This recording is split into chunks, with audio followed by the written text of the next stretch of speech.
Welcome to the last breakfast. Please enjoy the video. You start by preparing the essentials.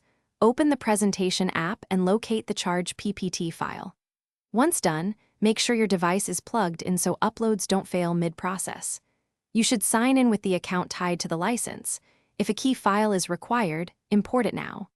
While you wait for the file to load, glance at slide count and file size to estimate upload or conversion time, because longer files need more patience and bandwidth.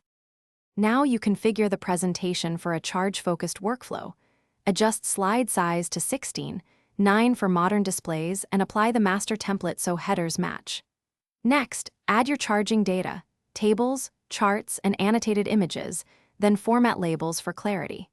Once content is placed, use transitions sparingly and embed fonts to avoid display issues on other machines. Make sure to save incremental versions, so you can revert if finish by exporting both PPTX and a PDF copy and then test them on the target device.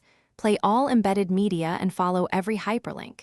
If playback stutters, reduce image resolution or compress media, then re-export. Once you confirm everything runs smoothly, create a final backup to cloud and local storage. If something goes wrong, relink missing files first, then clear cache and reopen. If issues persist, rebuild the problematic slide to isolate and fix the error. Thanks for watching. If this was helpful, leave a like and consider subscribing. See you next time.